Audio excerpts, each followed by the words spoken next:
હંસો સત્કેવલ સાહેબ, સત્કેવલ સાહેબ, સત્કેવલ સાહેબ. પરમ ગુરુ શ્રીમદ કરુણાસાગર મહારાજ શ્રી રચિત સકર્તા અદ્વૈત લક્ષ્ય બોધ પંચીકરણ રજોગુણની 10 આકાંક્ષાઓની ઉલટ ક્રિયા ઉપપ્રકરણ પહેલું છે. જ્ઞાન સંપ્રદાયના અધ્યસ્થાપક અનંત બ્રહ્માંડાધીશ વિશ્વ નિયંતા સકર્તા સત્કૈવલના પરમ વિશેષાંશ અનંત અંશોના તારણહાર પરમ મોક્ષના દાતા કૈવલ ધર્મ ધુરંધર મહાન સમર્થ પરમ શ્રેષ્ઠ પરમ વિભૂતિવાન પરમ દયાળુ પરમ કૃપા નિધિ સર્વજ્ઞ દિવ્ય પરમ ગુરુ શ્રીમદ કરુણાસાગર મહારાજ જગતના જિજ્ઞાસુ અને મુમુક્ષુ અંશોને સંબોધીને યથાર્થ જ્ઞાનનો ઉપદેશ આપતા સ્વરચિત સકર્તા અદ્વૈત લક્ષ્યબોધ પંચીકરણ પ્રકરણ 9 ઈચ્છા વૃત્તિ આદિ.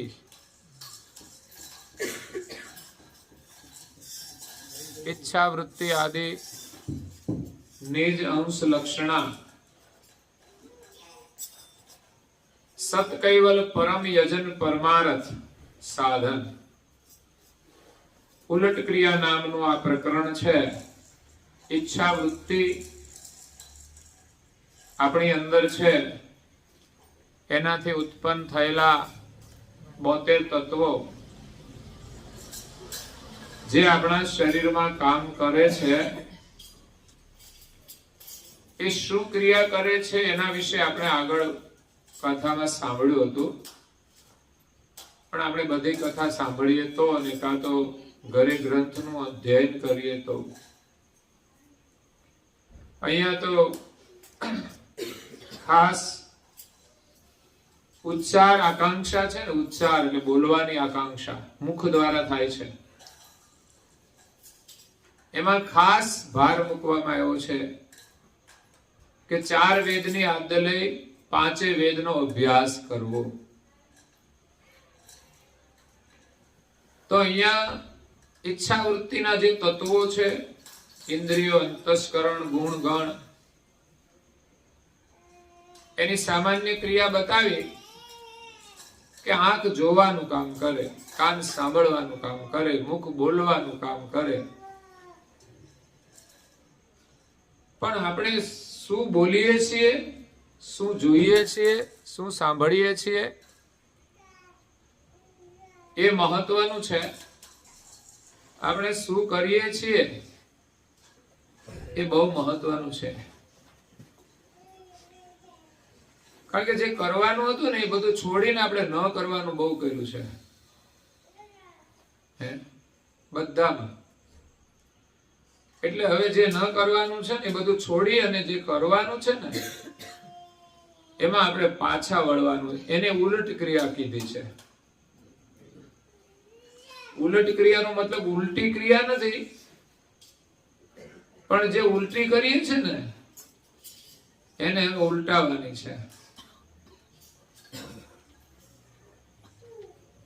તો એમાં રજોગુણથી 10 આકાંક્ષાઓ ઉત્પન્ન થઈ. જે 10 ઇન્દ્રિયો છે ને એમાં જે ઈચ્છાઓ છે ને એને આકાંક્ષા કહેવાય. આંખે જોવાની, કાને સાંભળવાની, મુખે બોલવાની, જીભે સ્વાદની, આ બધી આકાંક્ષાઓ ઇન્દ્રિયોમાં પડેલી છે. પગને હાલવાની, હાથને લેવા મૂકવાની.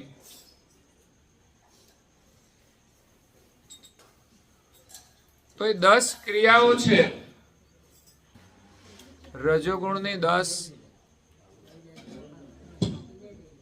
આકાંક્ષાઓની ઉલટ ક્રિયાનું વર્ણન કરે છે. આપણાથી સરળ અને સમજાય એવી વાત છે. આગળ દિવ્ય પરમ ગુરુએ કાનની શ્રવણ આકાંક્ષા,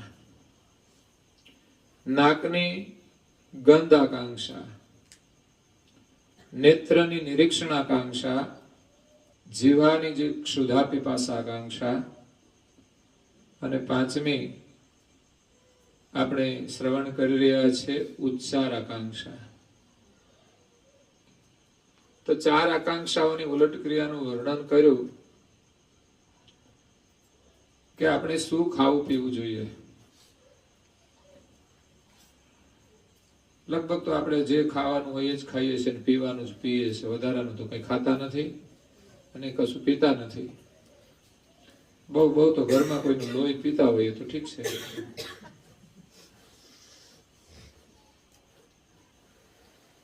આંખેથી આપણે શું જોવું જોઈએ,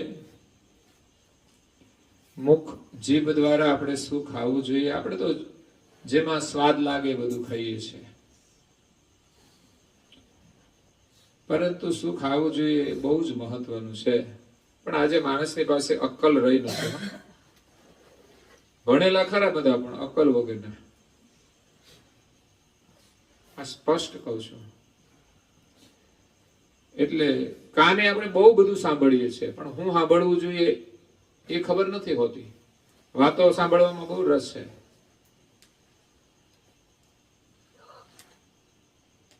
પણ કથા સાંભળવાની હોય તો ભાગી જાય. આ વ્યવહાર કરો બેહવાનો, પણ કથામાં નહીં. ખરેખર તો છે ને કઈક પ્રસંગ હોય ને એમાં બેસવા જવાનું હોય, એનો લાભ લેવાનો હોય. એની જગ્યાએ આપણે તો વાતો કરવા જઈએ, પછી કથા હોય ને તો કે આપણે નહીં જવાનું. એટલે સાંભળવા જેવું હોય એ આપણે સાંભળવું જોઈએ. નાસિકાએ સુગંધ ગ્રહણ કરવાની છે, પણ આજે લોકોને દુર્ગંધ પણ સુગંધ લાગે છે.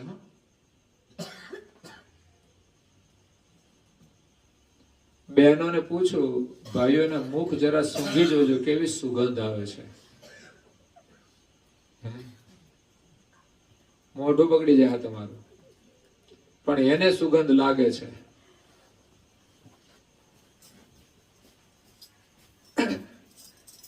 પાંચમી છે ઉચ્ચાર આકાંક્ષા. ગઈ ગુરુ કથામાં એના વિશે આપણે શ્રવણ કર્યું કે મુખ દ્વારા આપણે ઉચ્ચારણ કરીએ છીએ,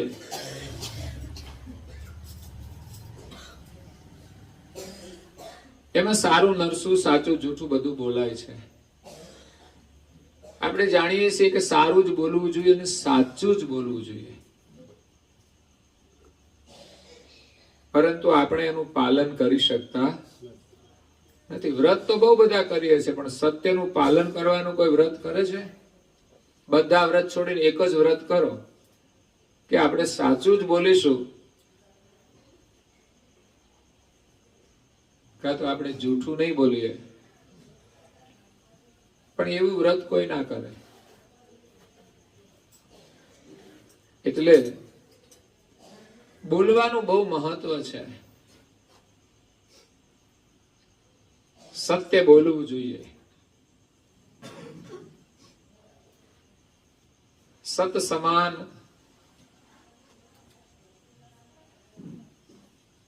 કોઈ પુણ્ય નથી. झूठ समान नहीं पाप, साच समान तप नहीं, झूठ समान नहीं पाप, जाके हृदय साच है ताके हृदय आप.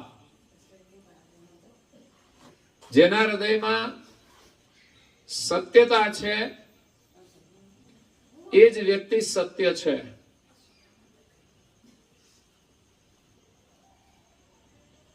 અને એ જ આપણી ઓળખાણ છે. સત્ય આચરણ એ જ આપણી ઓળખાણ છે. આપણે સત્ય સ્વરૂપ છીએ.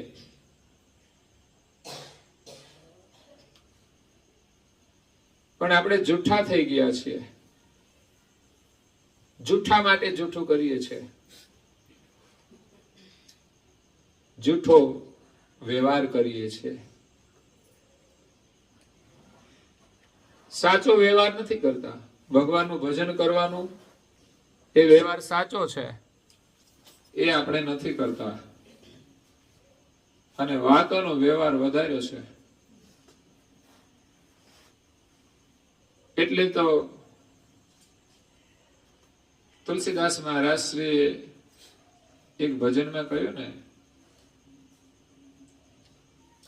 કરીએ ભજન નો વેપાર રાત દાડો, કરીએ ભજન નો વેપાર,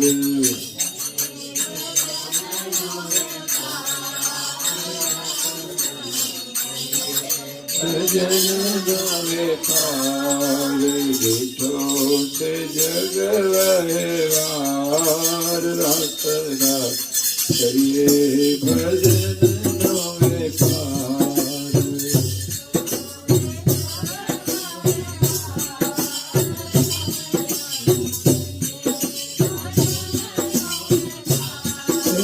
કરીએ ભજન નો વેપાર રાત દાડો, કરીએ ભજન નો વેપાર.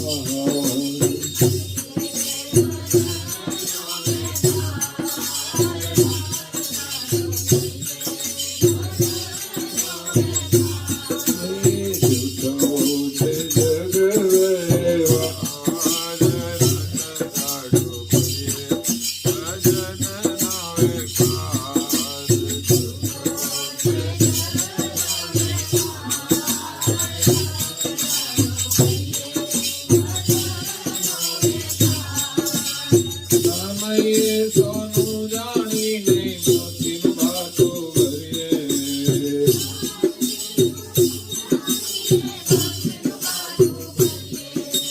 કરતા કરતા કામ જ કરતા સતકઈ હલવો ચડીએ.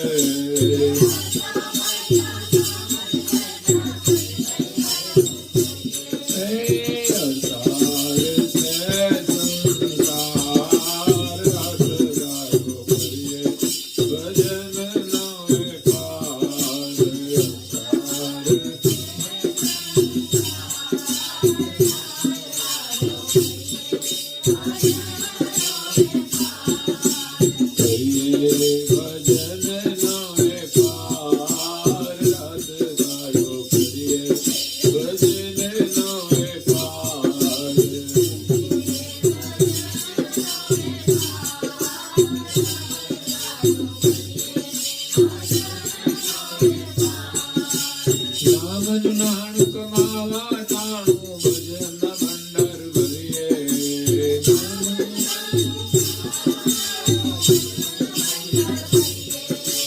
સગવડ સગવડ વેઠી લઈને સત્સંગમાં જઈ કરીએ.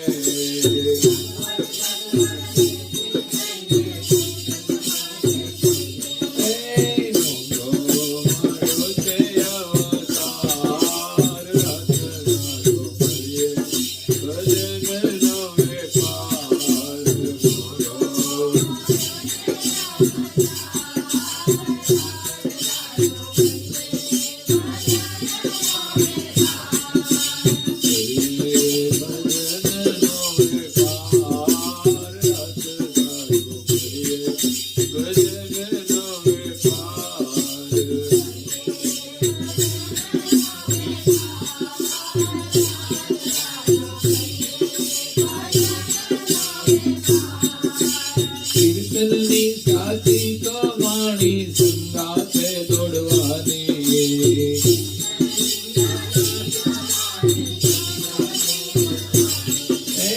જ્યારે ત્યારે દેવની સાથે આકાશે ઉડવાની.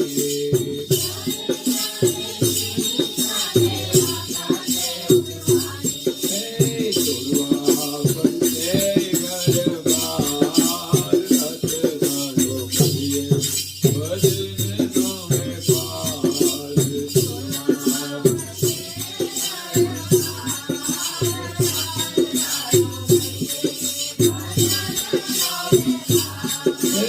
જૂઠો છે જગ વ્યવહાર રાત દાડો, કરીએ ભજન નો વેપાર.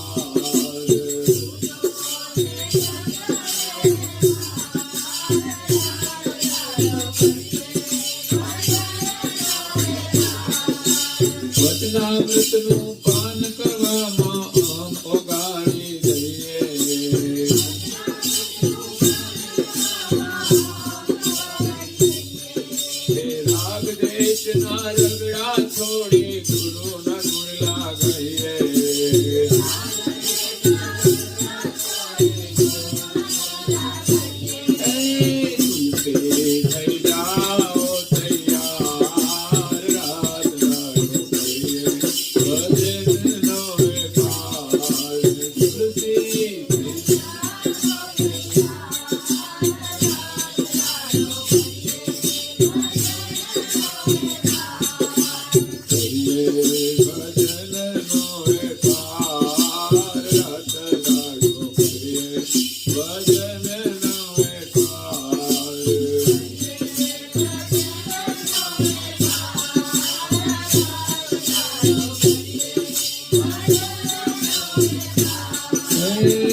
અહીંયા દિવ્ય પરમ ગુરુ આપણને રજોગુણની 10 આકાંક્ષાઓની ઉલટ ક્રિયામાં ઉત્સાહ આકાંક્ષાની ઉલટ ક્રિયા કે આપણે શું બોલવું જોઈએ, ત્યારે ભજનની અંદર આપણને કહ્યું કે સમયે સોનું જાણીને ભક્તિનું ભાથું ભરીએ, તો કરીએ ભજનનો વેપાર, રાત દાડો કરીએ ભજનનો વેપાર. આ વાણી દ્વારા આપણે વેપાર કરવાનો છે. વાણી છે ને બહુ કિંમતી સંપત્તિ છે, બધાને આપી છે, કોઈને ઓછી નથી આપી. કદાચ પેલો એક ભાઈ સામે રહેશે એને નથી આપી, બાકી તો બધાને આપી છે ને. લોકો બેફામ વાપરે છે.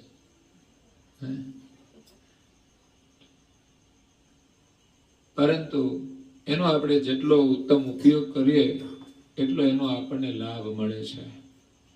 વેપારમાં નફો ને નુકસાન બંને થાય. હો, એમ ઘણા લોકો વાણીનો વેપાર કરે છે, પણ નફો કેટલો તમારો? આખો દિવસ તમે બોલો છો, એનો લાભ કેટલો તમને? એ મહત્વનું છે.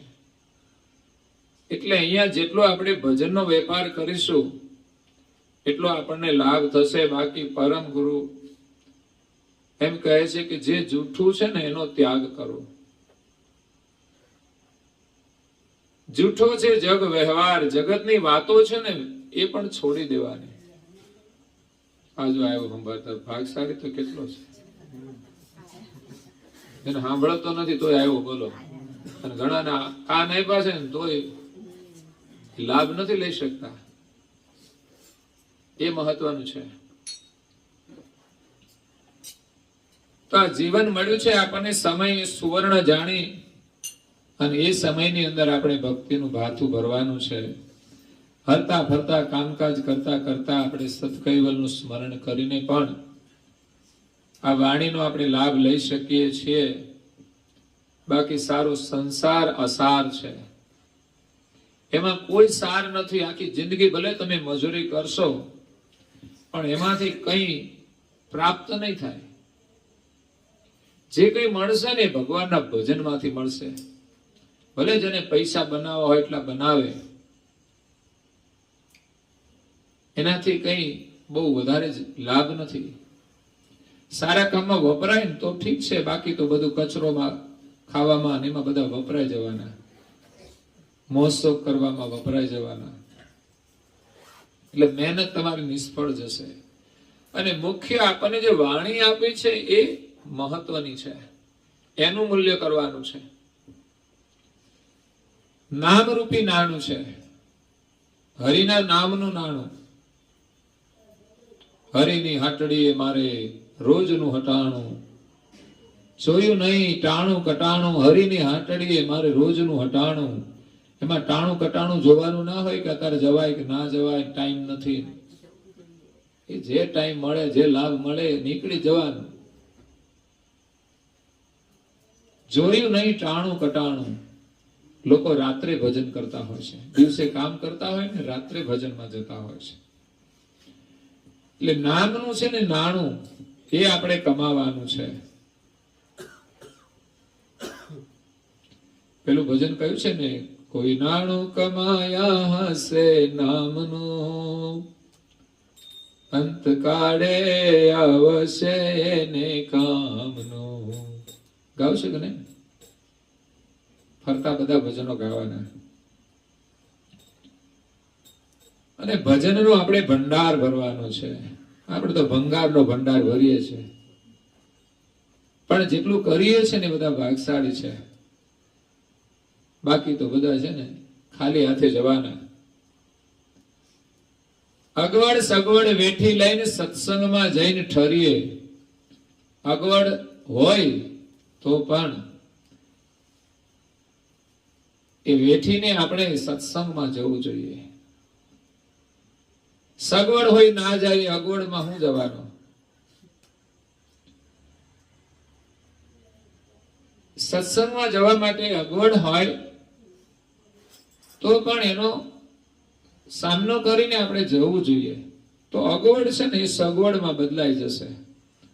પણ જે લોકો અગવડની સામે લડતા નથી ને સારા કામ માટે, એને જીવનમાં કાયમને માટે અગવડ જ રહે છે.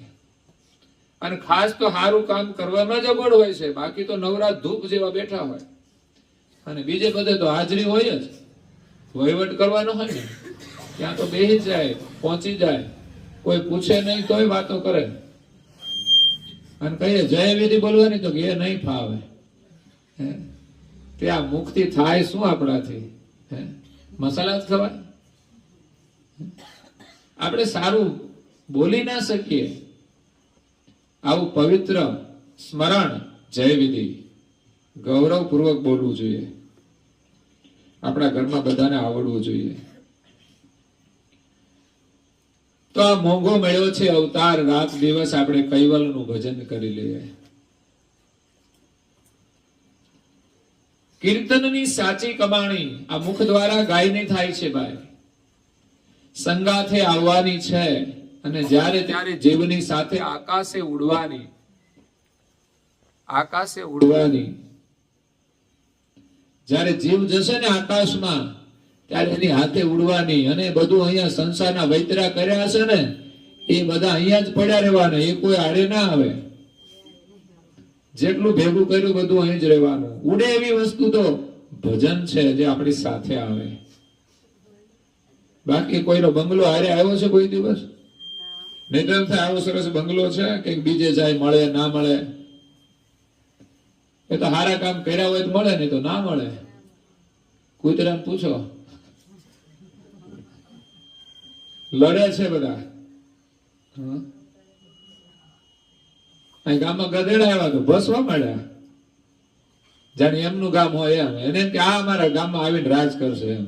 બોલો, બધા કૂતરા ભસ ભસ કરે. મેં કે રોટલા આપું તો ના, રોટલા ના જોઈએ. હા, કઈ આવ્યા ગધેડા અમારા ગામમાં? બોલો, કે આ દુર્દશા છે બધાને. એટલે એક દિવસ આ ઘર બાર છોડવા પડશે, સાથે કશું આવશે નહીં. ભગવાનનું ભજન કરી લો આ મુખ દ્વારા. જ્યાં સુધી ભગવાને વાચા આપી છે ને ત્યારે ભજનમાં જઈને બેસો ને, સાંભળો તોય લાભ થાય. પણ સાંભળતા સાંભળતા આપણા મુખમાંથી ઉચ્ચારણ પણ થવું જોઈએ. ઉમંગ થવો જોઈએ.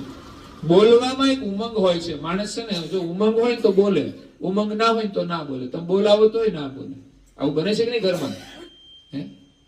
બે માણસમાં આવું થતું હશે, પતિ પત્નીમાં આવું થાય. ઉમંગ હોય તો બોલે, નહીં તો ના બોલે. તો બોલવું એ ઉમંગ છે. અને એમાં ભગવાનનું સ્મરણ કરીએ તો એક એવો ઉમંગ કહેવાય. વચનામૃતનું પાન કરવામાં અહમ ઓગાળી દઈએ. ગુરુ મહારાજના વચનામૃત સાંભળવાના હોય, ગાવાના હોય ને ત્યારે અહમ છોડીને આપણે ગાવું જોઈએ. નહીં તો અહંકારને લઈને માણસ નથી ગાઈ શકતો, નથી સાંભળી શકતો. રાગ અને દ્વેષના રગડા છોડી અને ગુરુના ગુણલા ગાઈએ. અહીંયા ઉચ્ચારની વાત કરી છે. આપણા મુખ દ્વારા ગુરુ મહારાજના ઉમંગથી ગુણગાન ગવાય. વાતો કેટલા આમ ઉમંગથી કરીએ એમ.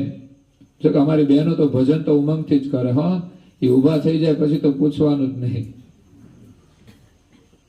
પણ એ પણ એક ઉમંગ છે. ઊભા થઈને ગાવાનો એક ઉમંગ છે. એટલે તુલસીદાસ કહે છે તમે હવે તૈયાર થઈ જાઓ. માનવ જીવન મળ્યું છે, પછી આવો અવસર મળશે નહીં.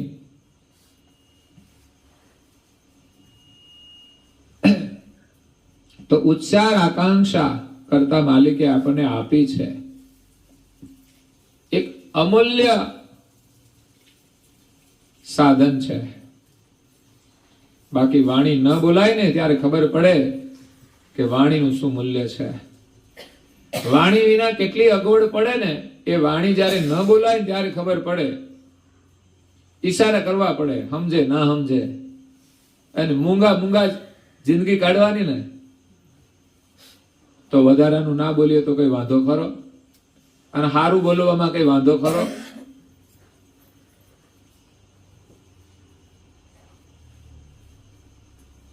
તો માલિકે આપણને જીભ આપી છે,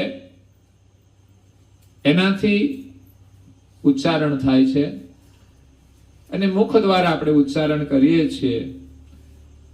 તો જ્ઞાન દ્વારા વિવેક કરી અને જે સત્ય હોય ને અને કામનું હોય એટલું જ બોલવું.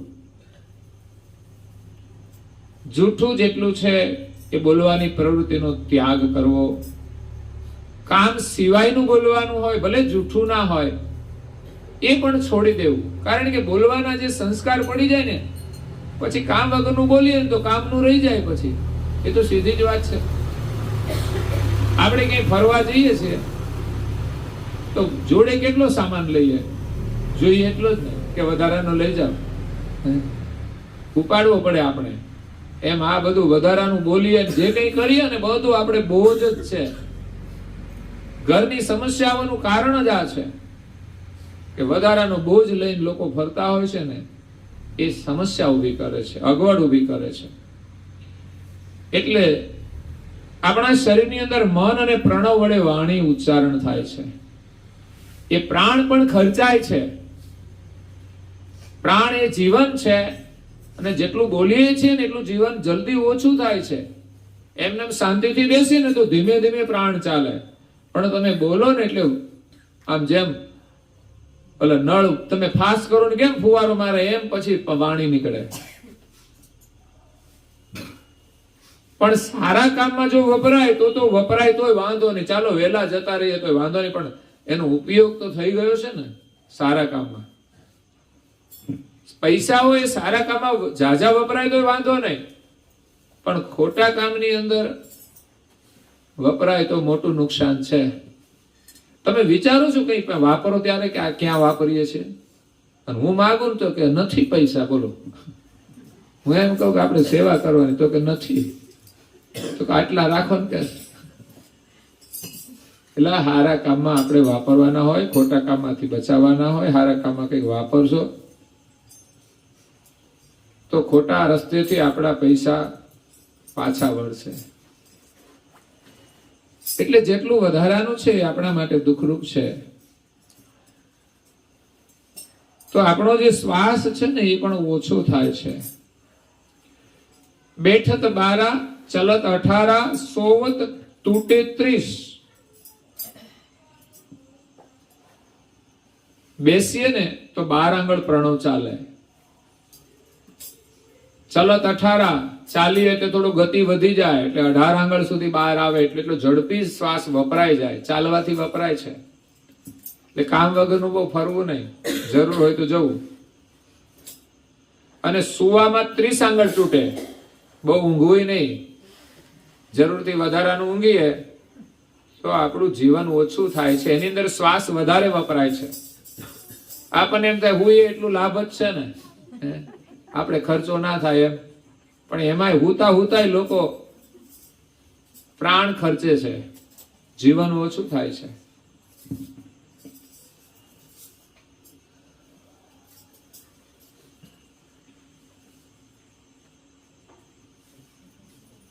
અને વિષય સુખની અંદર 64 આંગળ પ્રણવ ખાલી થાય છે. તો આ રીતે આપણો પ્રણવ જો સંસારના ભોગની અંદર વપરાય તો પછી આપણને ક્યો મિલે જગદીશ. જગદીશ કેવી રીતે મળશે?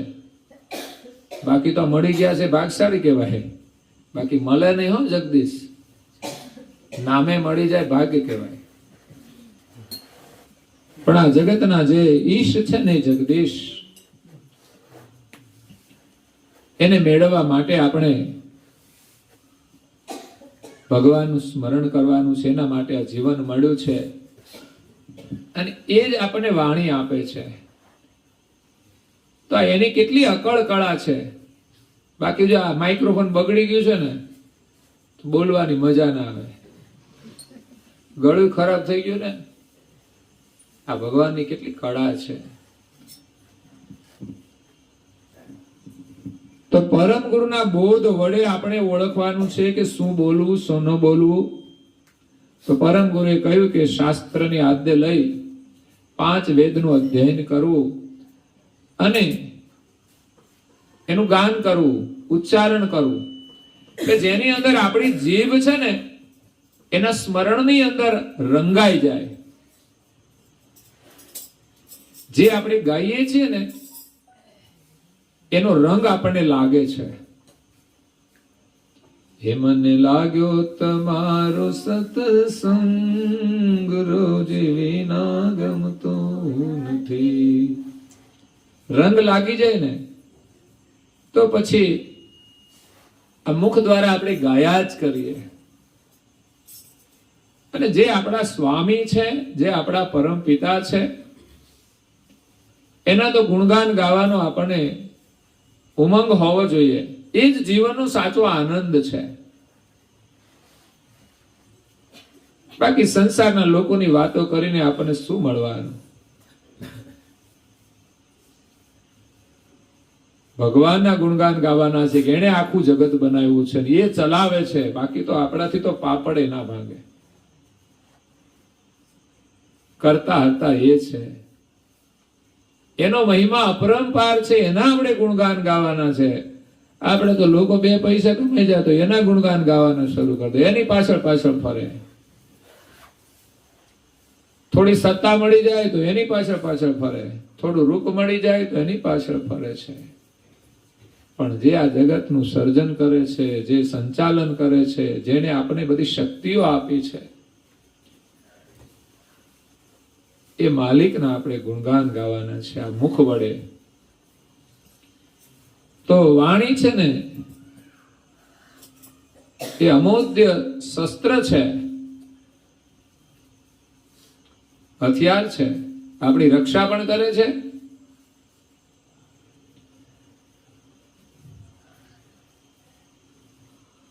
અને ઘણીવાર બીજાને નુકસાન પણ કરે છે.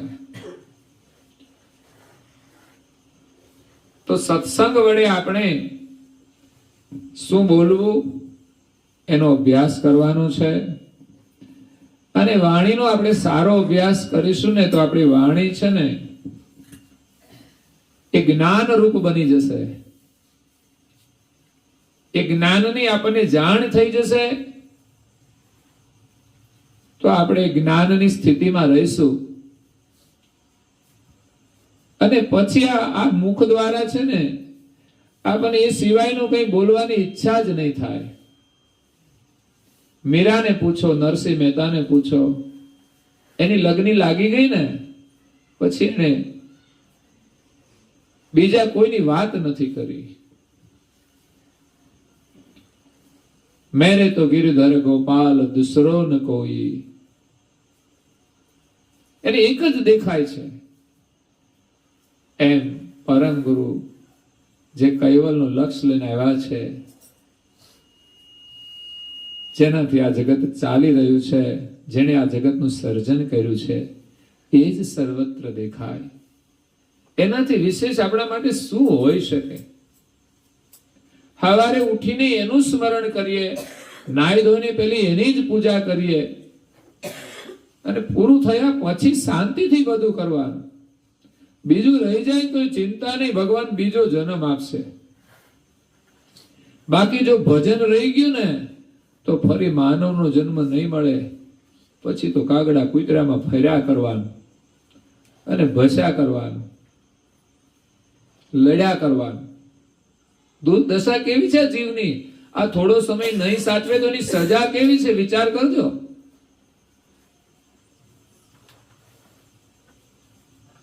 ભગવાનનું ભજન નહીં કરીએ તો આપણી કેવી દુર્દશા થશે એનો વિચાર કરવાનો છે. માટે સવારે સમય કાઢવો જોઈએ.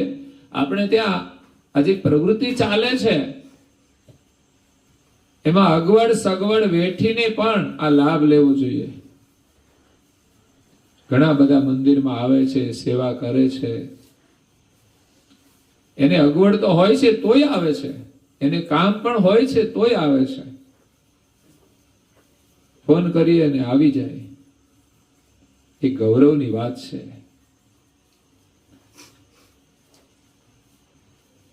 એના જીવનનો બહુ મોટો લાભ છે આ. અત્યારે થોડું કામ ખોટી થશે, કઈ તકલીફ પડશે, બધું થશે, પણ એ કાર્ય કરવાનો જે ગૌરવ છે ને એનો લાભ બહુ મોટો છે. બાકી સંસારનું કાર્ય કરવું એ ફરજ તો હોય છે, પણ એની વચ્ચે જયારે ગુરુ મહારાજનું કાર્ય આવે ને ત્યારે આપણે એ અગવડ હોય ને તોય કરી લેવું જોઈએ. બાકી તો આઈએ કરશો તો આઈએ જ રહેવાના. પછી ભગવાનને પ્રાર્થના કરો ને ભગવાન એમ કે આઈએ તમારા શબ્દો તમને મુબારક, આવું છું ના નહીં પાડે પણ આવું છું એમ કે છે, રાહ જુઓ. એટલે વાણી એક અમૂલ્ય પરમાત્માએ આપેલો ઉપહાર છે. આપણું અહોભાગ્ય છે કે આપણે 52 અક્ષર બોલીએ છીએ. મન અને પ્રણવથી 52 અક્ષરનું ઉચ્ચારણ કરીએ છીએ. પ્રાણી પશુ પંખીને પૂછો કેટલા અક્ષર બોલે છે? હે, ગધેડો કેટલો અક્ષર બોલે? હોંચી સિવાય કશું આવડે? બકરી તો બે કરે, એને 3 ની ખબર ના પડે, બે જ કરાય.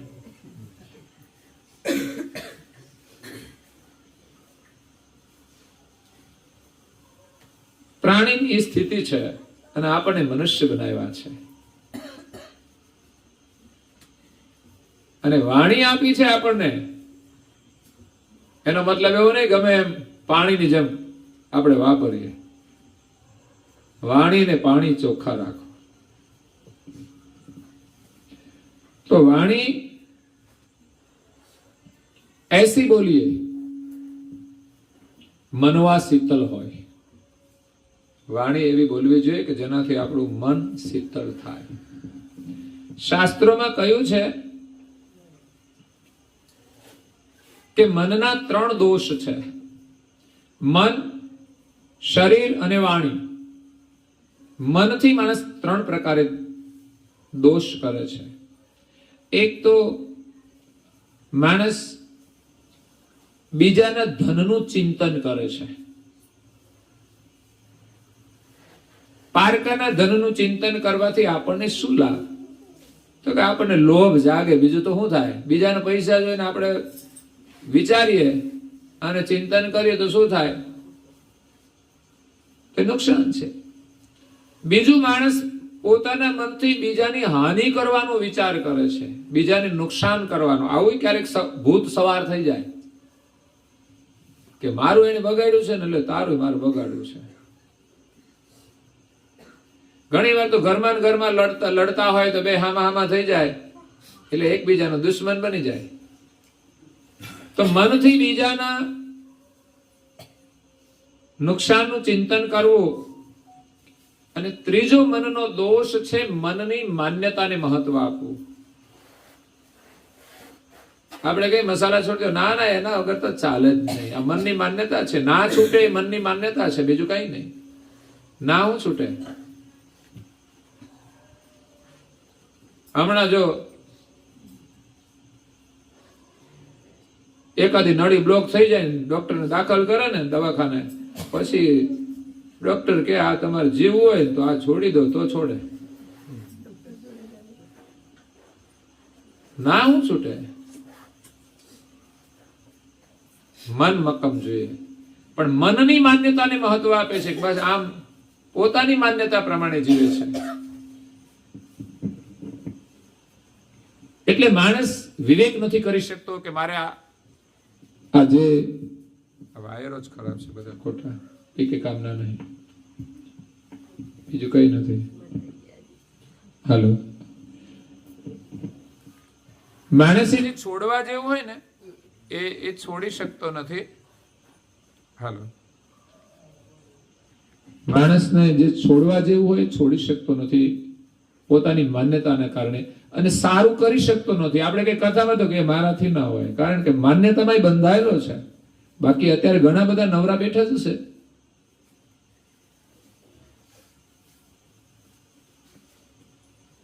પણ આ તમારો વ્યવહાર છે ને એટલે નથી આવતા કોઈ. તમે એને ઘરે જાઓ નહીં એટલે તમારે ઘરે ના આવે. અમારી બહેનોને બધાને ઘરે વ્યવહાર લે, બધે જાય. એને એવું નથી કે અમારે ઘરે કોણ આવે છે કે નહીં, એને લાભ લેવાનો છે એટલે આવે છે. બાકી બજારે આખી જિંદગી બેસીશું ને પછી બજારે જ ફરવાનું. હો, અને આ જ બજારમાં ફરવાનું. જે બજાર બેહો ને એ જ બજારમાં ફરવાનું. પછી તમે વિચાર કરશો, હું જો અહીં બેસતો હતો, પછી ત્યાં બજાર વચ્ચે બેહે. બોલો, એ ગાડી આવતી હોય ને તો વચ્ચે બેહે કે આ ચોક તો મારો છે, કારણ કે ગયા જન્મનું ખાતે તો લખ્યું જ હોય ને.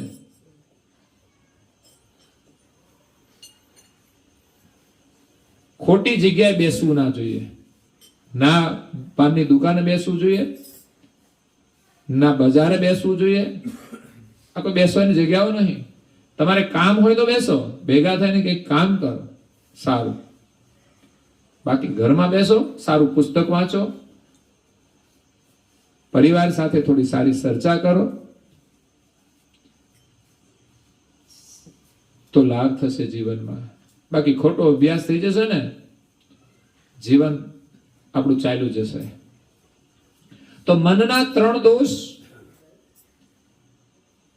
એક તો મનથી બીજાના ધનનું ચિંતન કરવું, મનથી બીજાની હાનિનું ચિંતન કરવું, અને ત્રીજું મનની માન્યતાને મહત્વ આપવું. ઘરમાં એ જ લડાઈ હોય છે ને, દરેક એમ માને હું કહું એ સાચું, હું કહું એમ થાય. આ મનની માન્યતા નહીં. જે સત્ય હોય ને એ કોઈ પણ સ્વીકારવું જોઈએ, ભાઈ હોય કે બેન હોય. અને જૂઠ હોય ને એને છોડવું જોઈએ. બેન એમ કે આ છોડી દો, કચરો ખાવે, તો છોડી દેવો જોઈએ. એક જ વખતમાં છોડી દેવો જોઈએ. છે કોઈ સુરવીર?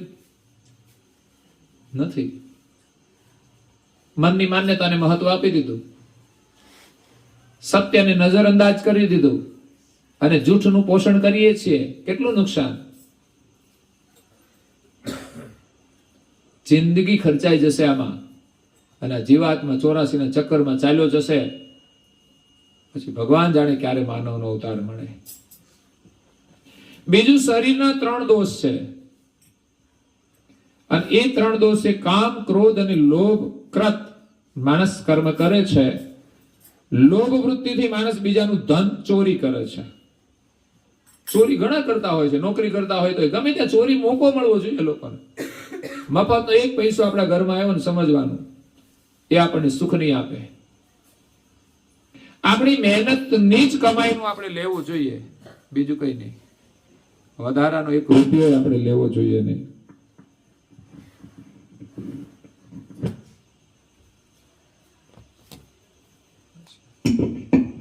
હાલો,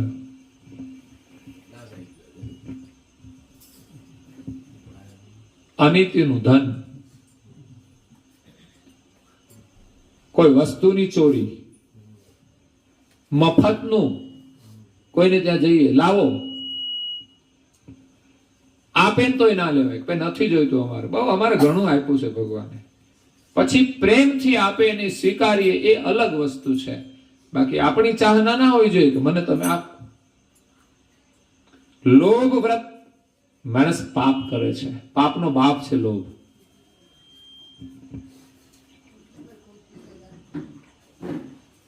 શરીરથી બીજો દોષ ક્રોધ, ક્રત, હિંસા. ક્રોધનું પરિણામ હિંસા છે. માણસ કોઈના પર અકારણ ક્રોધ કરે તો એ એક પ્રકારની હિંસા જ છે. પણ ક્રોધ અતિ થઈ જાય ને ત્યારે માણસ બીજાના ઉપર પ્રહાર કરે છે.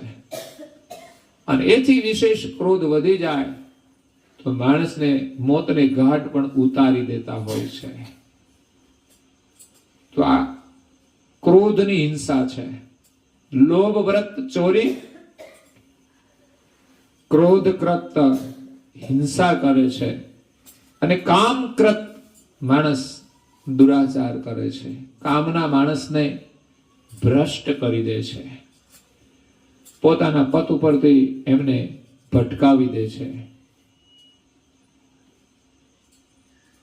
એટલે અનૈતિક રીતે કોઈની સાથે સંબંધ રાખવો એ વ્યભિચાર છે, પરસ્ત્રી ગમન કે પરપુરુષ ગમન છે. તો એ શરીરના 3 દોષ છે. અને વાણીના 4 દોષ છે. મન શરીર કરતા વાણીથી 4 પ્રકારે માણસ પાપ કરે છે. એક તો વાણીથી માણસ કોઈને ગમે નહીં એવું બોલે છે, કડવું. આપણે સંભળાવી દેવું હોય ને એટલે આપણે સંભળાવી દઈએ. જો હું કથામાં થોડું થોડું તો સંભળાવું જ છું, લોકોને કડવું લાગે એવું.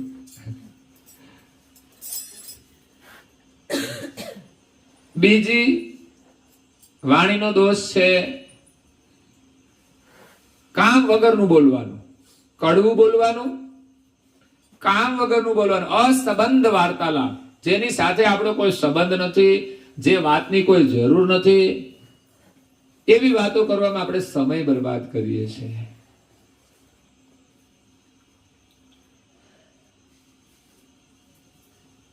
જેમ નરેન્દ્ર મોદીને આપણે અહીંથી સલાહ આપીએ,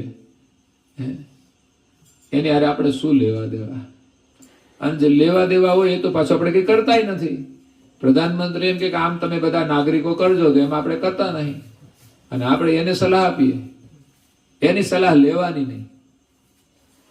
લેવાની આપણી ફરજમાં આવતું હોય છે,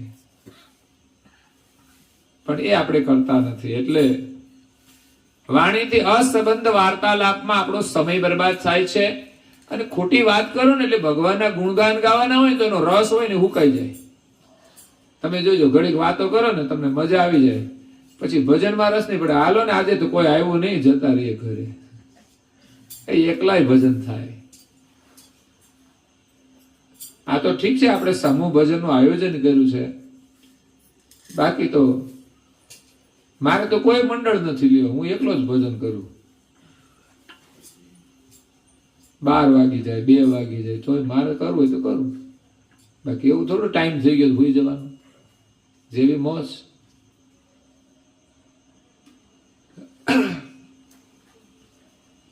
ત્રીજું વાણીનો દોષ છે નિંદા, મારી તારી. એને શું કહેવાય? નિંદા, ચાડી, ચુગલી.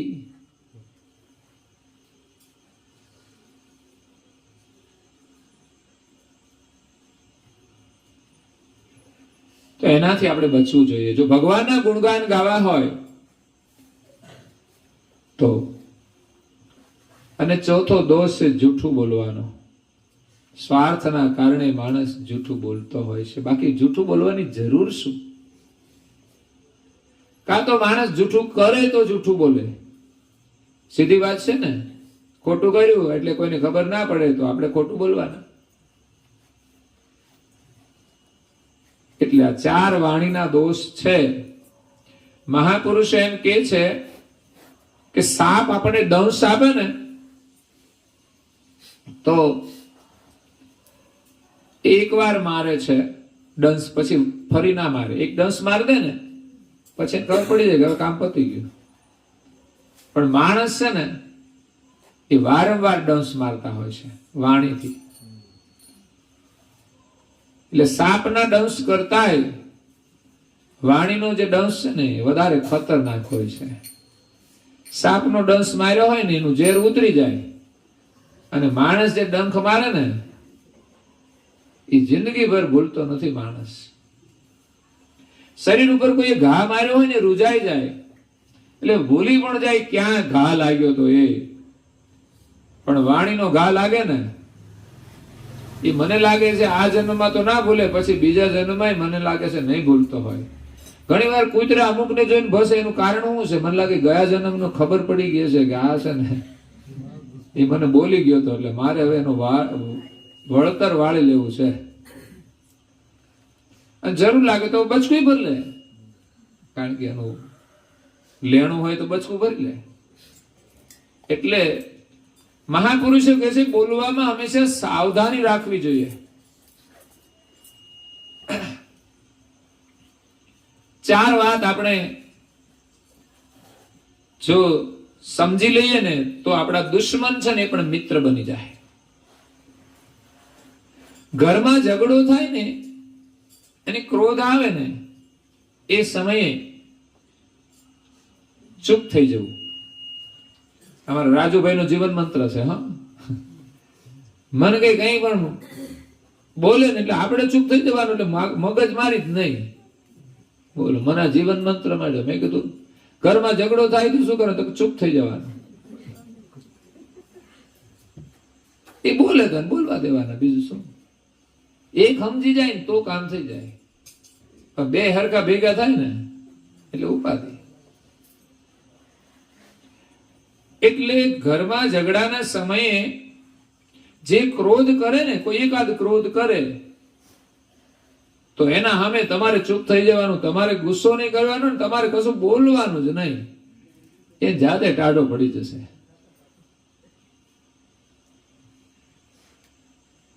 આમ તો કરવો જ ના જોઈએ, પણ આ તો સ્વાભાવિક થતા હોય છે. બીજી વાત એ છે કે વાણીથી કોઈનું અપમાન ન કરવું. કદાચ કોઈની નિંદા થઈ ગઈ હોય તો એની ગેરહાજરીમાં પણ એની પ્રશંસા કરી લેવી. તો એ ગુનામાંથી આપણને બક્ષિસ મળે. જેની તમે નિંદા કરી હોય અને પછી એની પ્રશંસા કરવી બહુ અઘરું કામ. હો, એક પુત્રવધુને કહ્યું કે તમારે છે ને રોજ તમારી સાસુમાના વખાણ કરવા. તો એ તો નહીં બને. બીજું તમે કઈ કયો, એ કે તમારા હાંધાન દુખાવો જોતો રહેશે તો કરીશ. કે નિંદા બહુ કરે ને પછી હાંધાન દુખાવો શરૂ થઈ જાય. અને સાસુમાની પ્રશંસા કરશો ને તમારા હાંધાન દુખાવો જતા રહેશે. અને સાસુમાએ છે ને વહુની પ્રશંસા કરવી. આમ તો સારા વ્યવહાર છે, પણ બગડે ને ત્યારે જ મુશ્કેલી વાળું કામ છે. હાલે ગાડો ત્યાં તો એવું સરસ આમ પાટા ઉપર હાલે ને.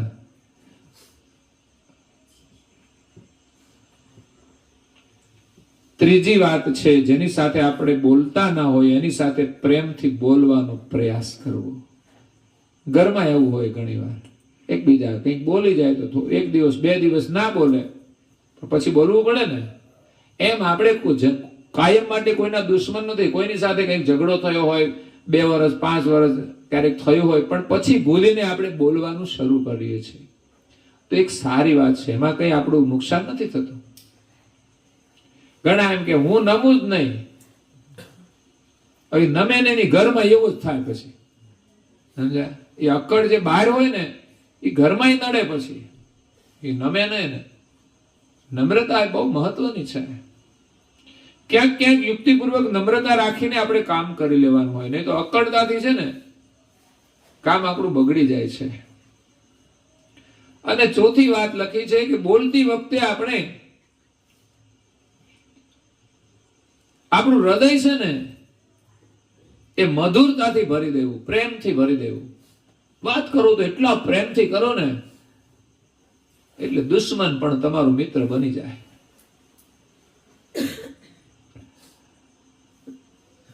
એટલે વાણી પરમાત્માએ આપી છે તો એનો આપણે સદુપયોગ કરવાનો છે. પણ ઘણા લોકો તો નાની નાની વાતમાં ક્રોધ કરતા હોય, નાની નાની વાતમાં રિસાઈ જતા હોય, વાદ વિવાદ કરે, એકાબીજાનો તિરસ્કાર કરે. એના મિત્ર હોય ને એ શત્રુ બની જતા હોય છે.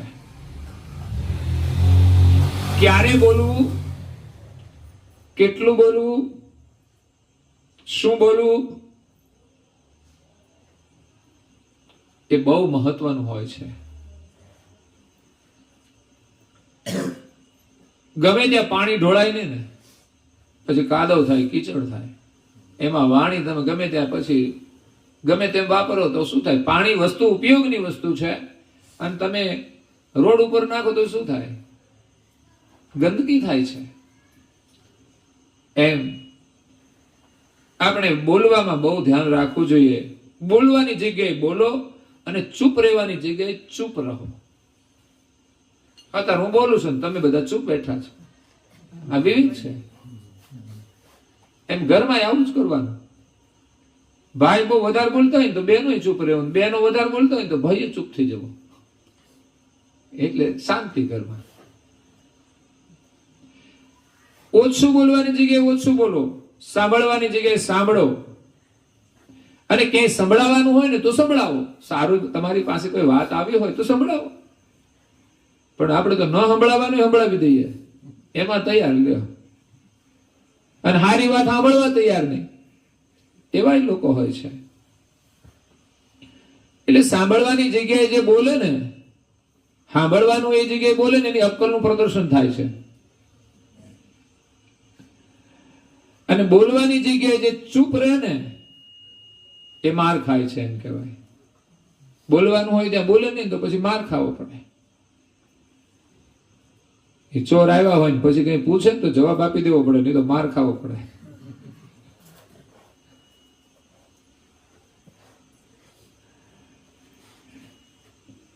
એટલે આવા મૂર્ખ લોકો છે ને, એ હરિનું નામ લે ને તોય બહુ ફાયદો ના થાય. બોલવાની જગ્યાએ ચૂપ રહે, ચૂપ રહેવાની જગ્યાએ બોલે, એવા કામ કરતા હોય ને, ભગવાનનું નામ લે ને તો બહુ ફાયદો ના થાય. મહાપુરુષો એમ કહે છે, બહુ બોલવા કરતા, સંસારની વાતો બહુ કરવા કરતા મૌન રહેવું ઉત્તમ છે. તમને લાગે કે જરૂરી છે તો જ બોલો. અને કાં તો કોઈ પૂછે ને તો જવાબ આપો. પણ આપણે તો સામે આવીને ન્યૂઝપેપર આપી દે, લ્યો તમારું પેપર આખું વાંચો. ફેરિયા થઈને ફરતા હોય, ઘડી ગાય બે ત્યાં કથા કરે, પછી બીજી જગ્યાએ જાય તો ત્યાં કથા કરે. પૂછે એટલો જવાબ આપો. અને એ જરૂરી લાગે એટલું જ, આપણને ખબર હોય ને છતાં એમ લાગે કે આટલું જરૂરી છે તો એટલી જ વાત કરો.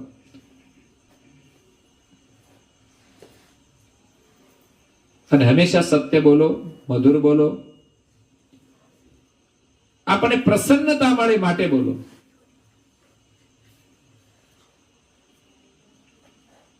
પણ કાગડાની જેમ નહીં કે કોઈને ચાંચો મારવાથી એને મજા આવે, દેડકાનો જીવ જાય અને કાગડાને મજા આવે, એવું નથી જીવવાનું. પરંતુ મહાપુરુષો એમ કે છે કે પ્રસન્નતા કેવી, તો કે બીજાનો લાભ થાય ને એવી, હિતકારી બોલો, ધર્મને અનુકૂળ બોલો. બધું આવી ગયું એમાં, ધર્મને અનુકૂળ હોય એટલું જ બોલવા. અને બોલતા બોલતા સામેના વ્યક્તિની અંદર પરમાત્મા પ્રત્યે પ્રીતિ જાગે એવું બોલવું, એ ઉત્તમ બોલવાનું છે. એટલે સુખદેવજી મહારાજ વ્યાસ મુનિના પુત્ર, જન્મતાની સાથે જ નિર્વસ્ત્ર નીકળી ગયા અને હંમેશા દિગંબર અવસ્થામાં જ રહેતા હતા. એને માયાનું કોઈ આકર્ષણ નહોતું, એને શરીરનો કોઈ મોહ નહોતો, એને કોઈના શરીરમાં આકર્ષણ નહોતું. એ એકાંતમાં રહેતા હતા, મૌન રહેતા હતા અને એને સાધના કરી. ઘણા લોકો ઘરમાં છે ને મૌન રાખતા હોય છે. બોલો કેમ રહેતા હશે? આપણે એક રાજસ્થાની ભાઈ છે, એમના ધર્મપત્ની આ ચાતુર્માસની અંદર 2-3 મહિના સુધી કમ્પ્લીટ મૌન પાળવાનું. આપણે લેવું છે વ્રત? એકાદ મહિનો લઈ જોઈએ.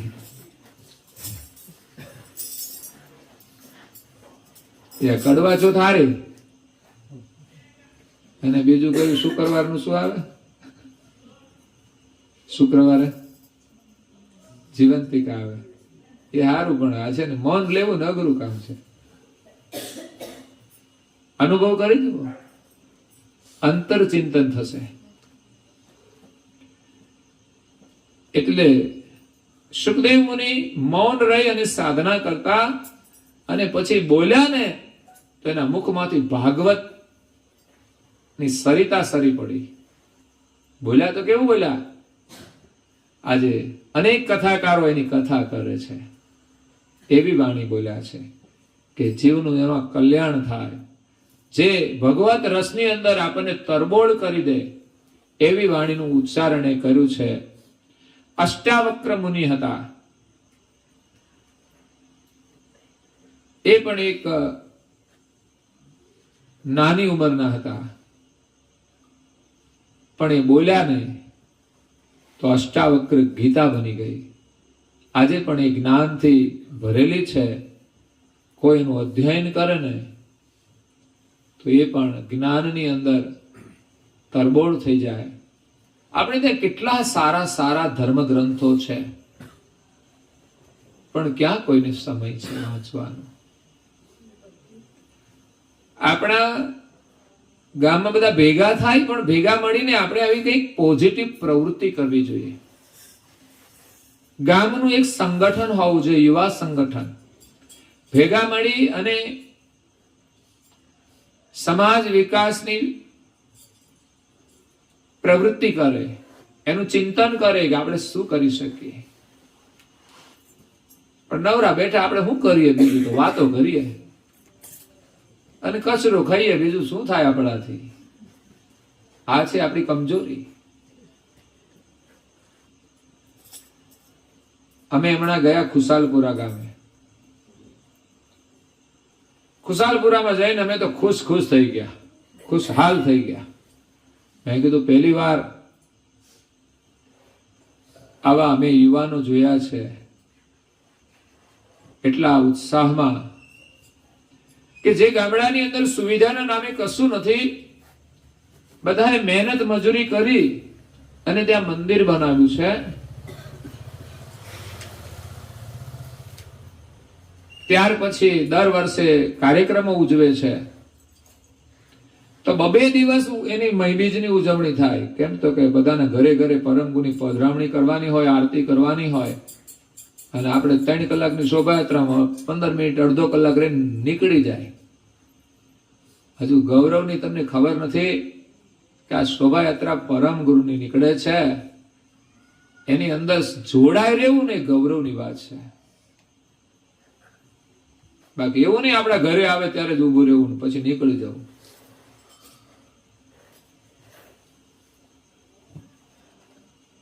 એ લોકો આખો દિવસ એ શોભાયાત્રા ચલાવે અને ઘરે ઘરે આરતી કરવાની. તે બધા યુવાનો મહેનત કરી અને એમણે બધી આ જે ભજનો ગાય છે અને બહાર પણ ભજન કરવા જાય છે. અઠવાડિયામાં 2-3 દિવસ તો બહાર જવાનું હોય. રાત્રે 2 વાગે ભજનમાંથી આવે ને સવારે કામ પર જવાનું હોય. અને એમાંથી મહેનત કરીને એમણે આખી સાઉન્ડ સિસ્ટમ ઊભી કરી. કાર્યક્રમો કરવા માટેનો મંડપ પોતાનો મંદિરનો ઘરનો બનાવ્યો. અમે ગયા, રાત્રિનો કાર્યક્રમ હતો તો એટલું બધું સુશોભન કર્યું. જેમ તમે લગ્નમાં મંડપ બાંધો ને એ જ પ્રકારે આખું વ્યવસ્થિત આયોજન. લોકોનો ઉમંગ અને ઉત્સાહ. મને તેમ થઈ ગયું કે અહીં રોકાઈ જાય તો કેટલી મજા આવે એવું છે.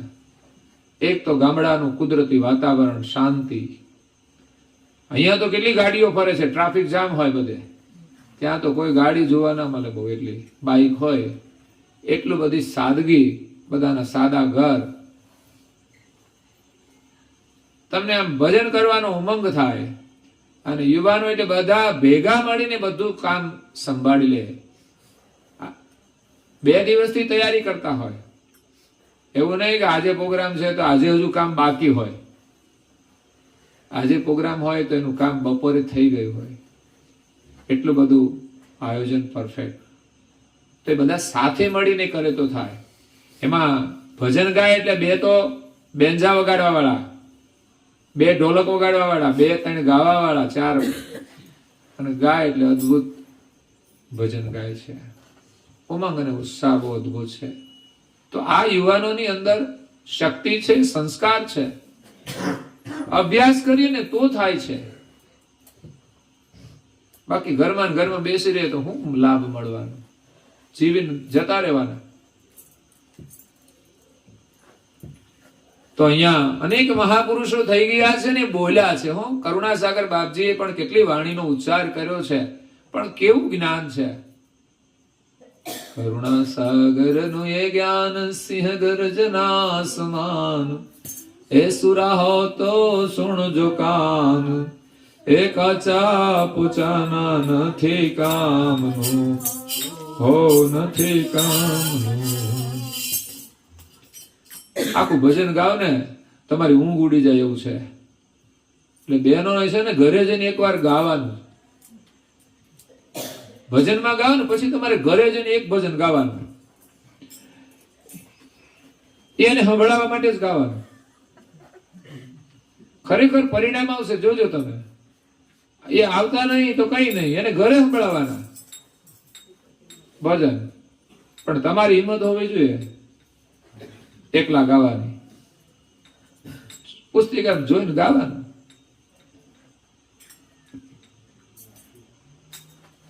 એટલે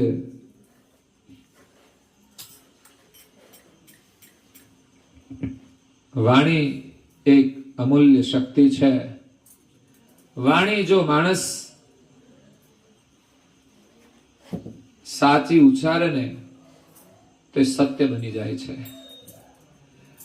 ઘણા મહાપુરુષો સત્ય જીવન ઉપર ચાલીને પછી બોલ્યા છે ને તો લોકોના માટે આશીર્વાદ બની જાય છે. અને એક વાણી એ બીજાના માટે અભિશાપ પણ બની જાય છે. વાણીની તાકાત જો માણસ આશીર્વાદ આપે તો એનું કામ થઈ જાય છે, અને શ્રાપ આપે ને તો એ બરબાદ પણ થઈ જાય છે. મહાભારતમાં ઘણી બહેનોએ આ શ્રાપ આપ્યા, સત્યનાશ કરી નાખ્યો. અને આશીર્વાદ આપે ને તો એનો ઉદ્ધાર થઈ જાય. એટલે વાણી અમૂલ્ય વસ્તુ છે.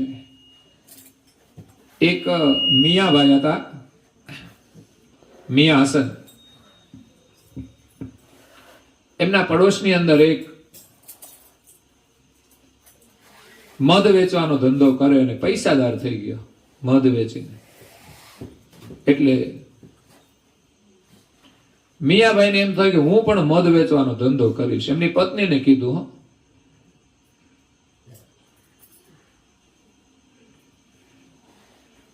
કે મારે મધ વેચીને કમાવું છે. પત્નીએ કહ્યું મધનો ધંધો પછી કરજો, પેલા મધ જેવું બોલતા શીખો. હવે એ કેવું બોલતો હશે બોલો. ઘરવાળી એને કીધું કે તમે મધ જેવું બોલતા શીખો, નહીં તો છે ને ગડબડ થઈ જશે એમ. હસન મિયા કે અરે તું મને હું સમજાવે છે. આવા હોય ને પાછા મોટા ભાગે આવા છો તમે બેનો સલાહ આપે ને, તું મને વળી સમજાવે. ભાઈ કેમ જાણે મોટી હસ્તી હોય.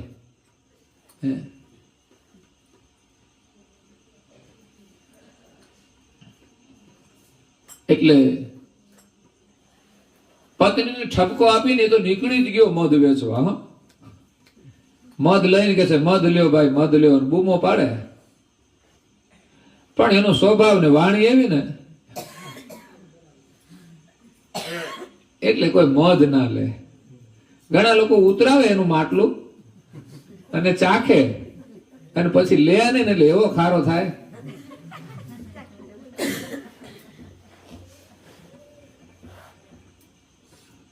હાજે આવ્યો ઘરે, બીબીએ પૂછ્યું કે મિયાજી કેટલું મધ વેચાયું?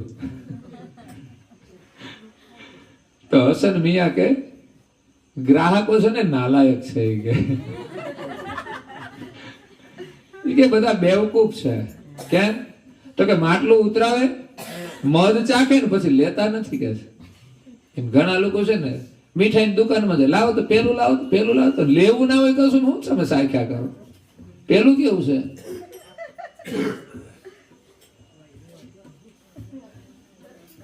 પત્ની બહુ સમજદાર હતી. એને મિયાજીને કહ્યું કે મિયાજી કદાચ મારી ભૂલ થાય, બે અદબી માફ કરજો. એ કે જે છે ને ખુશ મિજાજ હોય ને જે હંમેશા ખુશ રહેતા હોય ને એનું છે ને એનું મરચું વેચાઈ જાય. જે મધુરતાથી બોલે ને એનું મરચું વેચાઈ જાય, પણ જે તુંડ મિજાજી હોય ને કટુ વાણી બોલતા હોય ને એનું મીઠું મધે નથી કોઈ લેતું. એટલે પ્રભાવ વાણીનો છે. કહેવાનો મતલબ તમે ધંધો ગમે તે કરો, મધ વેચો કે મરચું વેચો, પણ વાણી જો મધુર હોય ને તો બંને વેચાય. બાકી છે ને ઘરવાળા આપણું કઈ કિંમત ના કરે. આ તો હાચવા પડે ભાગે મળ્યા હોય તો. એટલે કબીર સાહેબે કહ્યું કે વાણી એસી બોલીએ મનવા શીતલ હોય, ઓરન કુ શીતલ કરે આપ ભી શીતલ હોય. વાણીનું લાભ છે કે એવી વાણી બોલો કે જેનાથી આપણું મન શીતળ થાય, બીજાને પણ શીતળતા મળે. તમે સારું બોલો તો બધાને ગમે કે ના ગમે? ઘણા લોકોને સામેથી બોલાવે હો લોકો, કારણ કે એનું બોલવાનું ગમે લોકોને. અને ઘણા તો આવે ને એટલે લોકો નીકળી જાય કે હાલો હવે ઘરે જવાનો ટાઈમ થઈ ગયો છે. એમ ના કે આવી ગઈ હસ્તી એટલે હવે જવું છે. એટલે આપણે બીજાને બીજું કઈ ના આપી શકીએ ને તો બે મધુર વચનો આપીએ ને તોય જીવનમાં આપણને લાભ છે. એટલે મહાપુરુષ એમ કહે છે કે આપણે બીજાને કઈ ના આપીએ તો કઈ નહીં, બીજાને સાંત્વના આપીએ. એટલે વાણીનું મહત્વ છે કે બીજાનો આપણે આદર કરવો જોઈએ, પ્રેમથી એમની સાથે વાત કરવી જોઈએ, સામેવાળાને પ્રસન્નતા થાય અને તમારું અંતસ્કરણ શુદ્ધ થશે. જો બીજાને પ્રસન્ન કરવાથી આપણું અંતસ્કરણ પણ શુદ્ધ થાય છે. એટલે સમજી લેવું જોઈએ કે મધુર અને હિતકારી વાણી બીજાને આનંદ આપે છે. કાં તો હિતકારી હોય અને કાં તો મધુર વાણી હોય તો બીજાને આનંદ આપે છે. આપણને લાભ થાય એમાં આપણે ખુશ જ હોઈએ ને. અને કોઈ મીઠું બોલે તોય આપણને ગમે. એટલે જે મધુર બોલે છે ને સ્વયં પણ આનંદમાં રહે છે, એને પણ શાંતિ મળે છે, એને પણ પ્રેમ મળે છે. મધુર અને હિતકારી વાણીથી આપણામાં સદગુણોનું પોષણ થાય છે. એટલે મધુર વાણી બોલવી જોઈએ, જેનાથી આપણી બુદ્ધિ નિર્મળ થાય, મનને પણ પવિત્ર શક્તિ પ્રાપ્ત થાય છે. વાણી છે ને મનને ટચ થાય, બુદ્ધિને પણ શુદ્ધ કરે છે. એટલે જેવા આપણા વિચાર છે ને એવી વાણી છે, અને વાણી પ્રમાણે આપણું મન અને બુદ્ધિ એ પ્રમાણે નિર્મળ થતું હોય છે. એટલે હંમેશા આપણે પવિત્ર વિચારો કરવા જોઈએ. સૌનું કલ્યાણ થાય, સત્યનું રક્ષણ થાય, અને આવી વાણીમાં જ ભગવાનના આશીર્વાદ ઉતરે છે. એટલે મુખથી કટુ શબ્દો ક્યારેય બોલવા જોઈએ નહીં, કે જેથી કોઈને દુઃખ થાય. ક્યારેય અસત્ય ન બોલવું જોઈએ, ક્યારેય ચાડી ચુગલી ન કરવી જોઈએ, ક્યારેય અપ્રાસંગિક વાર્તાલાપ ન કરવો જોઈએ. જેમ કોઈ મૃત્યુનો પ્રસંગ હોય ને ત્યાં જઈને તમે પછી રાજકારણની વાતો કરવા માંડો કે મહારાષ્ટ્રનું શું થયું, તારે ઘરે જાને.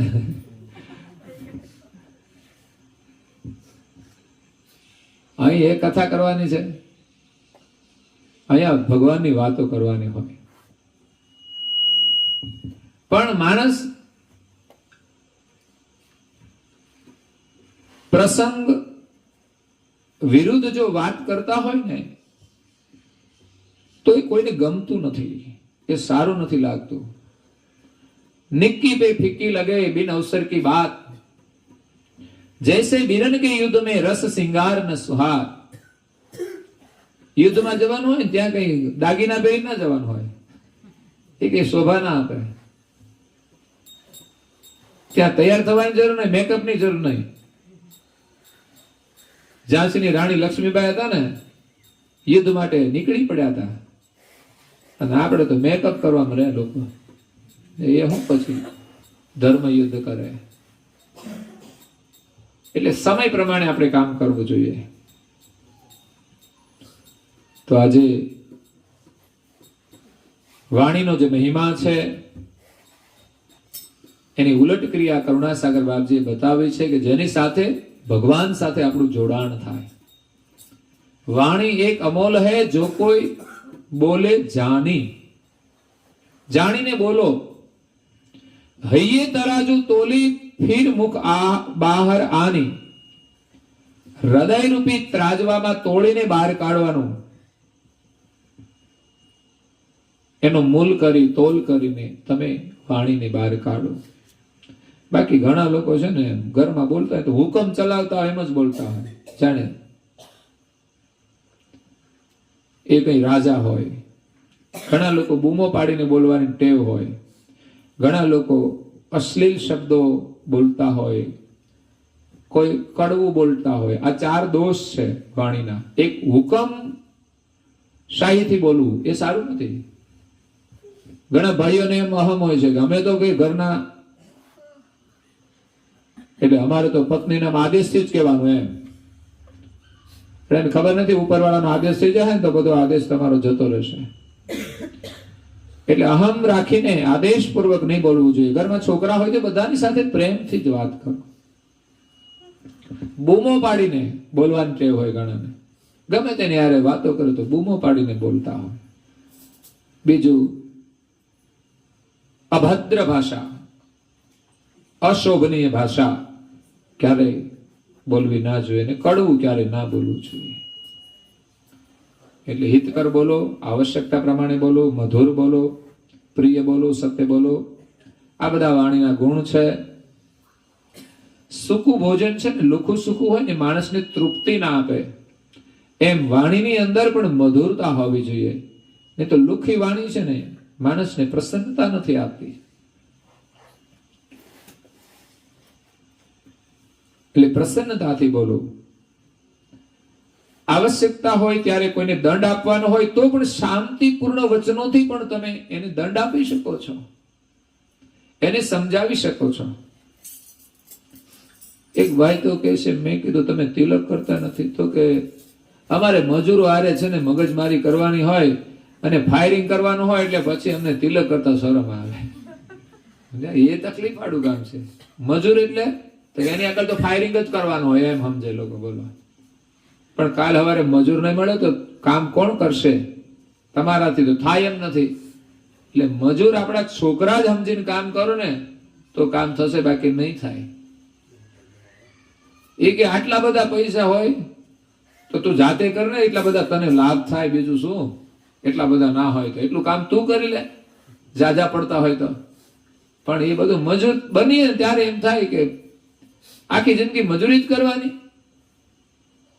તો પછી એટલે મજૂર સાથે એવો વ્યવહાર ના કરવો જોઈએ કે આ મજૂર છે, એક માણસ છે અને આપણે ત્યાં કામ કરે છે, એના પ્રત્યે લાગણી હોવી જોઈએ તો ખરેખર એ કામ કરશે. જો માલિક એને પ્રેમ આપશે ને તો એ કામ પણ પ્રેમથી જ કરશે. ઘણા મજૂરો પ્રેમથી કરતા હોય, કેમ? તો કે માલિકનો એને પ્રેમ મળે છે. બાકી પડી ગયો ખવડાવો ને કામ કરે એવું નથી કઈ. એની પ્રત્યે સાચો પ્રેમ હોવો જોઈએ. આ પ્રમાણે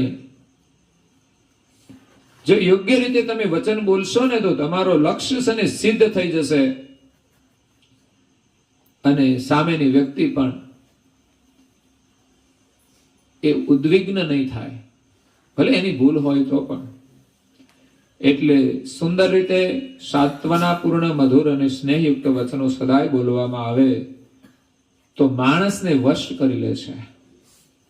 એના જેવું વાણી જેવું વશીકરણ કોઈ નથી. માણસને બોલતા આવડે તો માણસને વશ કરી લે, મીઠું બોલીને. એટલે સદાય સ્મરણમાં રાખવું જોઈએ કે પોતાના દ્વારા કોઈનું પણ શોષણ ન થાય. મધુર વાણી એની જ સાર્થક થાય છે, નહીં તો મીઠી વાણીથી લોકો છેતરવાનો ધંધો કરતા હોય છે.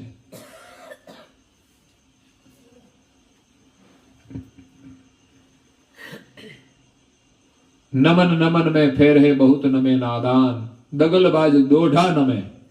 વાણીમાં બહુ મીઠાશ હોય ને સમજવાનું, આમાં ડાયાબિટીસ થઈ જાય. પછી વધારે કરતા જરૂરથી વધારે બહુ પ્રશંસા કરવા માંડે ને સમજવાનું આમાં બહુ ગળપણ વધી ગયું છે તો પછી ડાયાબિટીસ થઈ જાય. એટલે પરમાત્માએ જે વાણી આપી છે એ વાણી દ્વારા આપણા મન બુદ્ધિ ચિત્તને આપણે શુદ્ધ કરી પરમેશ્વરનું ભજન કરીએ એ જ વાણી સાર્થક છે. આ સાથે કથા આજે મેં પારાયણની પણ ભેગી કરી છે. હો, આજની ગુરુવારની કરી અને પારાયણ છે 7 તારીખે 8 તારીખે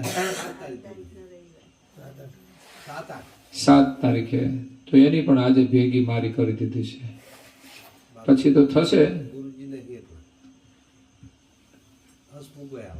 અને આવવાના છે. આમ તો બંધ રાખ્યું હતું મેં પણ પછી પાછો ફેરફાર કર્યો. ઇન્દ્રાણ વાળા આવ્યા ને એમાં નહીં તો હું આવવાનો હતો સવારે ઇન્દ્રાણ જવું હતું પછી ઇન્દ્રાણનું કેન્સલ કર્યું એટલે પછી એ આવીને આખું કરશે ને ઇન્દ્રાણે એને જ મોકલ્યા છે પછી. એટલે સારું છે અહીંયા મંગળ દાદા ની પાવન સ્મૃતિમાં એમના કલ્યાણ માટે મંગલ માટે આપણે એ ગયા પછી જેટલો યોગ મળ્યો છે એટલું ભજન સ્મરણ કર્યું છે. ઘરે ગુરુવાર હોય તો કથા, શનિવારે ધૂન, રવિવારે ભજન અને અંતિમ દિવસોમાં વિધિવત પારાયણ. તો બહુ સરળ સ્વભાવના હતા, એકદમ સરળ સ્વભાવ. આજે વાણીનું પ્રભુત્વ છે ને એની પાસે હતું, કારણ કે વધારાનું કશું બોલવું જ નહીં. એટલે ઘરમાં છે ને કોઈને એમ ના લાગે કે આ ક્યાં બહાર જાય તો સારું, નહીં તો એવું થાય. એટલે એવા શાંત સ્વભાવ કે આપણને ગમે.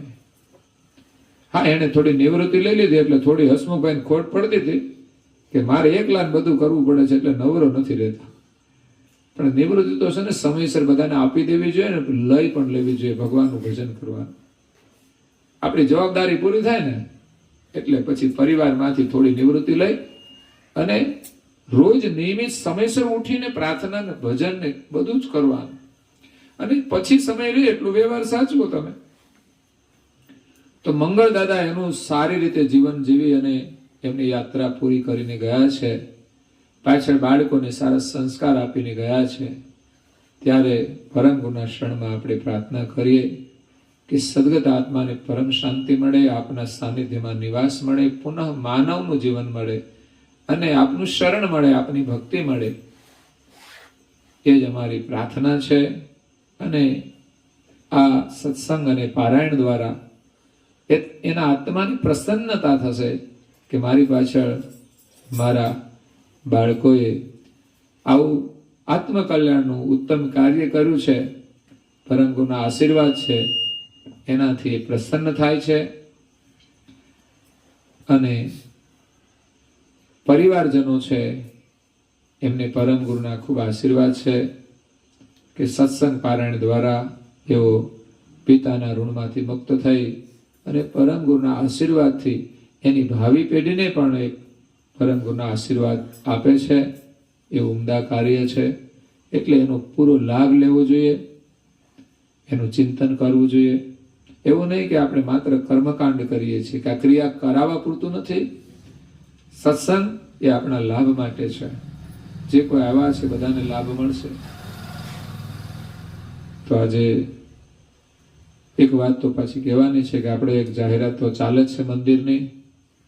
એટલા માટે જે કંઈ નોંધ કરવાની હોય એની જાહેરાત આપજો. પછી જેમ જેમ થાય એમ આપજો પરમ ગુરુના આશીર્વાદથી. કારણ કે તમારે ખોટા માર્ગેથી વાળીને મેં કીધું લગ્નમાં ઓછા ખર્ચા કરજો પણ થોડા રાખજો, ક્યારે જરૂર પડે અમારે. એટલે હવે તો લગ્ન પ્રસંગો તો પતી ગયા છે પણ જરૂરિયાત છે પરિવારમાં હોય છે. એમાંથી પણ આપણે સારું કાર્ય યોગ્ય સમય હોય ત્યારે કરવું જોઈએ તો એનું ફળ આપણને વર્તમાન જીવનમાં પ્રાપ્ત થાય. તો બધાને શુભકામનાઓ છે ને આ ગામને બધાને નિવેદન છે કે આપણે બધાને પોતાની નોંધ સામેથી આમ તો લખાવી જોઈએ. બાકી મારું ભૂમિપૂજન થયું મેં જાહેરાત કરીને એમાં ઘણા બધા દાતાઓના નામ સામેથી જ આવી ગયા છે. એક પરિવારના તો ભૂમિપૂજન વખતે આવ્યા ને હમણાં ગઈ ગુરુ પૂનમે પ્લસ કરીને પાછા બીજા, પેલા 51 ને બીજા 51 માગ્યા નથી હજુ મેં. હજુ આપણે એક વખતના બાકી છે, લખાવાના બાકી છે, આપવાનું તો પછી છે 2 વર્ષે 3 વર્ષે. પેલા 5 વર્ષ હતા, હવે આપણે 3 વર્ષ 2 વર્ષ ગયા. તો જેમને પણ નોંધવાના છે પોતાની ક્ષમતા પ્રમાણે ને આપણા કાર્ય પ્રમાણે આપણે સહયોગ આપવાનો છે. 1 વર્ષ માટે આવકનો 10મો ભાગ આપણે દર વર્ષે વાપરવાનો હોય તો 1 વર્ષ માટે આપણે આ કાર્યની અંદર જોડી અને પરમ ગુરુના આશીર્વાદ લઈએ, જેથી આપણું કાર્ય જલ્દી સંપન્ન થઈ જાય અને પરમ ગુરુ બિરાજમાન થઈને આપણને સૌને એવા આશીર્વાદ આપે કે આપણી ભાવિ પેઢીને આપણા બાળકો પણ એમના દર્શન કરી અને પરમ ગુરુના આશીર્વાદ પ્રાપ્ત કરે. આ સાથે આપ સૌને સત સાહેબ